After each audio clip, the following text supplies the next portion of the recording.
Hello everyone, welcome back to the channel Logical Talk. आज हम पढ़ेंगे इंडियन कॉन्ट्रैक्ट एक्ट 1872। इसमें हम ये समझने की कोशिश करेंगे कि कॉन्ट्रैक्ट होता क्या है। What is a contract, contract क्या है। इसके लिए हम देखेंगे इंडियन कॉन्ट्रैक्ट एक्ट के सेक्शन 2 को। ये है इंटरप्रिटेशन क्लॉज।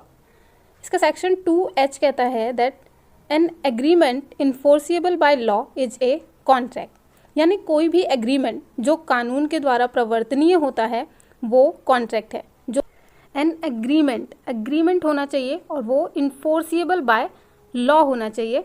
तो जो भी एग्रीमेंट इन्फोर्सिएबल बाय लॉ है वो कॉन्ट्रैक्ट है। Now what is agreement. Section 2E agreement को डिफाइन करता है every promise and every set of promises forming the consideration for each other is an agreement.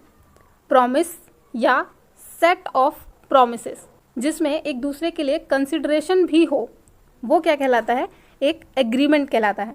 अब प्रॉमिस क्या है, सेक्शन 2B बताता है कि प्रॉमिस क्या है। When the person to whom the proposal is made signifies his assent thereto, the proposal is said to be accepted. A proposal when accepted becomes a promise.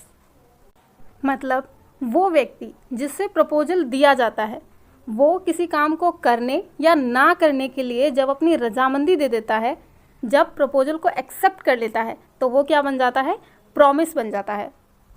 Now we need to know that what is proposal.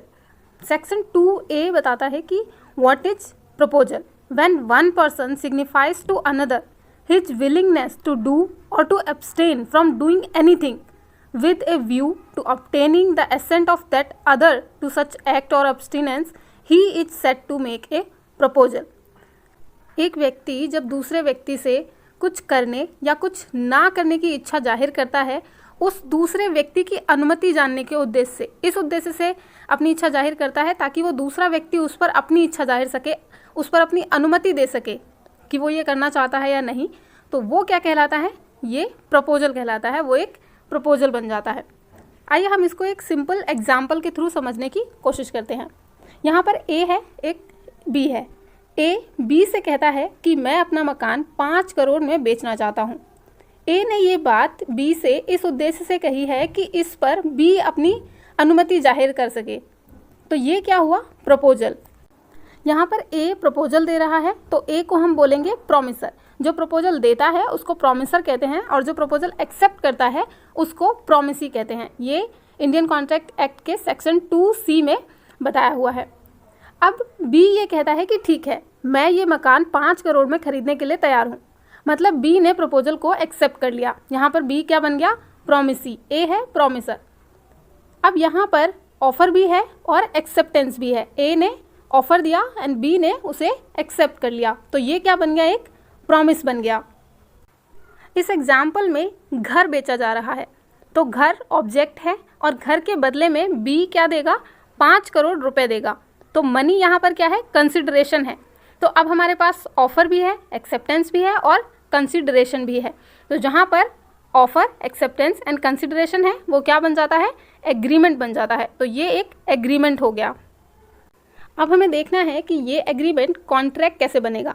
हमने section 2H में पढ़ा था कि an agreement enforceable by law is a contract. Agreement law के द्वारा enforceable होना चाहिए तभी वो कॉन्ट्रैक्ट बनेगा। इंडियन कॉन्ट्रैक्ट एक्ट का सेक्शन 10 ये बताता है कि कौन से एग्रीमेंट कॉन्ट्रैक्ट हैं।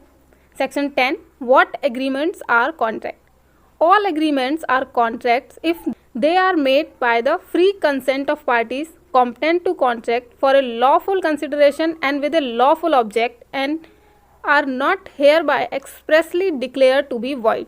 सभी एग्रीमेंट कॉन्ट्रैक्ट हैं अगर वो पार्टीज के फ्री कंसेंट से बनाए गए हैं, फ्री कंसेंट से एग्रीमेंट किया गया है। एग्रीमेंट करने वाली पार्टीज कॉन्ट्रैक्ट करने के लिए कॉम्पिटेंट हैं। ये agreement lawful object and lawful consideration के लिए किया गया है और वो यहाँ पर एक्सप्रेसली वॉइड डिक्लेयर नहीं किए गए हैं। तो ये सारी चीज़ें अगर एक एग्रीमेंट में है तो वो क्या बन जाएगा, कॉन्ट्रैक्ट बन जाएगा। तो यहाँ पर हम मान लेते हैं कि A एंड B ने फ्री कंसेंट के साथ ये एग्रीमेंट किया है और हम मान लेते हैं कि यहाँ पर A की एज 32 एंड B की एज 45 ईयर्स है और दोनों ही साउंड माइंड हैं। तो ये दोनों पार्टीज कॉम्पिटेंट टू कॉन्ट्रैक्ट हैं, कॉन्ट्रैक्ट करने के लिए कॉम्पिटेंट हैं। एग्रीमेंट में कार बेची जा रही है, तो जो ऑब्जेक्ट है इस एग्रीमेंट का वो लॉफुल है एंड इसके बदले में बी ए को पैसे देने वाला है, तो इस एग्रीमेंट का जो कंसिडरेशन है वो भी लॉफुल है। ये एग्रीमेंट कहीं भी एक्सप्रेसली वॉइड डिक्लेयर नहीं है, तो इस एग्रीमेंट ने सेक्शन 10 की जो सारी रिक्वायरमेंट्स हैं उनको पूरा कर दिया है, तो ये एग्रीमेंट एक कॉन्ट्रैक्ट बन जाता है।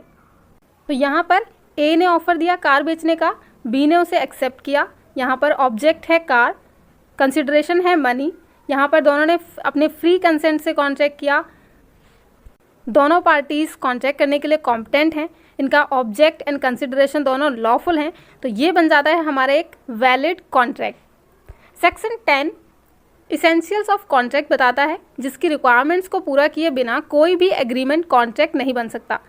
एक कॉन्ट्रैक्ट के इसेंशियल्स हैं free consent of parties competent to contract, lawful object, lawful consideration and not expressly void.